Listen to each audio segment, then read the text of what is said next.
ZYA 250, TV em Tempo, Canal 10, emissora do Grupo Ramã Neves de Comunicação.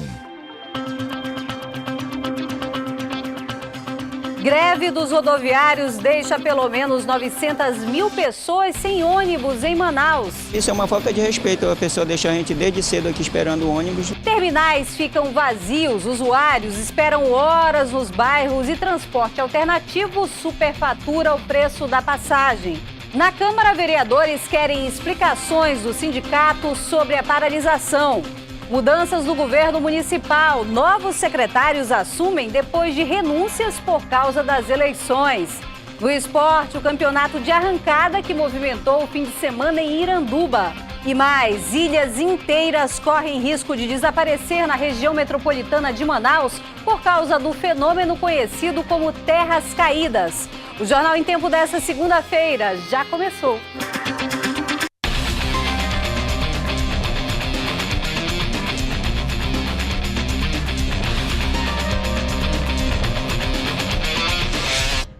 Olá para você que acompanha o Jornal em Tempo pela internet.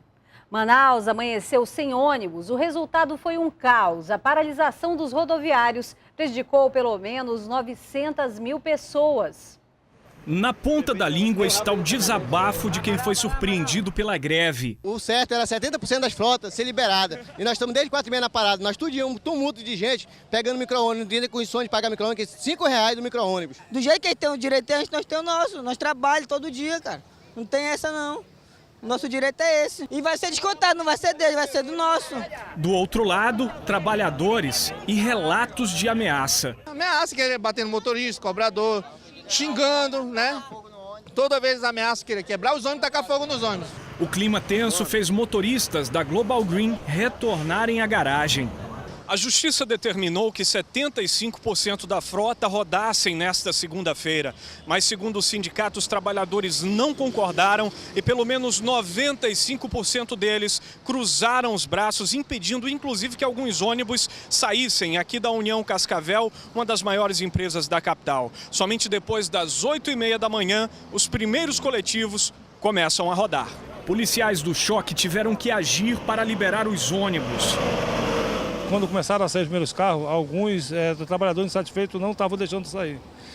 E a Polícia Militar aqui está para que seja garantida a ordem, né, e não seja quebrada essa paz social. Então, nós fizemos eles enxergarem que estava errado a partir do momento que estavam impedindo o direito de uma outra pessoa de ir e vir. Segundo o Sindicato dos Rodoviários, a greve deve seguir até que as reivindicações sejam atendidas. A categoria fica braço cruzado até que o prefeito chame o Sinetran, chame o sindicato para negociar e não venha com negócio de 5%.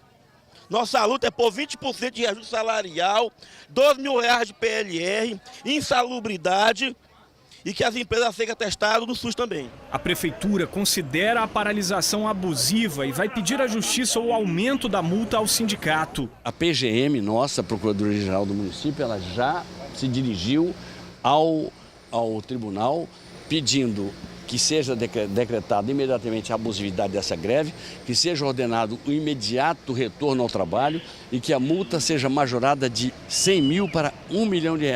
Em toda a capital, mais de 900 mil pessoas foram prejudicadas pela greve. Seu Adenilson chegou no Terminal 1 às 7 horas da manhã. Por causa da greve, não conseguiu chegar ao trabalho e o jeito foi voltar para casa. Isso é uma falta de respeito, a pessoa deixa a gente desde cedo aqui esperando o ônibus e não ter o ônibus coletivo para levar nós ao nosso trabalho. Elisandra passou pela mesma situação. Nós não temos culpas, né, do que as pessoas decidem, assim mesmo, ninguém sabia de nada, né? Ninguém estava sabendo de nada. Até então, tá todo mundo aqui esperando para trabalhar. A área mais prejudicada pela paralisação foi a Zona Leste. Por isso, a cada micro-ônibus, uma confusão. Essa mulher estava com um bebê de colo. Com a greve dos rodoviários, as pessoas estão buscando outras alternativas para honrar seus compromissos. O problema é que alguns mototaxistas estão se aproveitando da situação para cobrar um preço um pouco maior nas corridas. Uma corrida que em dia normal da Zona Leste para o centro saía por R$15, hoje o valor passou dos 20, mas nem todo mundo tinha condições de pagar.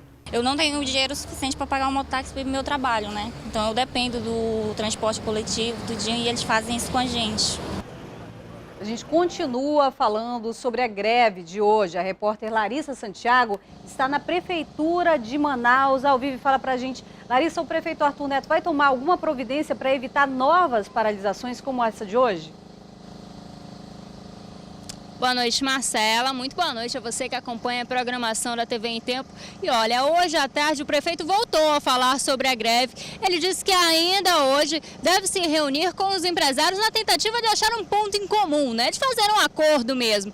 E amanhã, se a greve continuar, tem multa. TRT acatou o pedido de multa. Se amanhã tiver paralisação, os empresários vão ter que desembolsar R$200 mil por dia. O grande problema é que muita gente é prejudicada, né? O Terminal 1, ali da Avenida Constantino Nery, um dos mais movimentados da cidade, ficou completamente vazio. Muita gente recorreu aos alternativos, os executivos e aos mototáxis. E como você viu aí na reportagem, teve muita gente se aproveitando, se dando bem mesmo, cobrando preços abusivos. Mas não teve jeito, né? No fim das contas, o grande prejudicado é sempre o povo.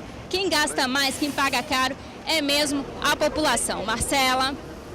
Obrigada. Larissa Santiago falando ao vivo da Zona Oeste da cidade. Ainda hoje, você vai ver que o fenômeno das terras caídas tem prejudicado os ribeirinhos em Iranduba. E já no próximo bloco, como está a volta para casa depois de um dia de greve? Você vai ver agora imagens ao vivo da Zona Leste da capital, Terminal 5. A gente volta já.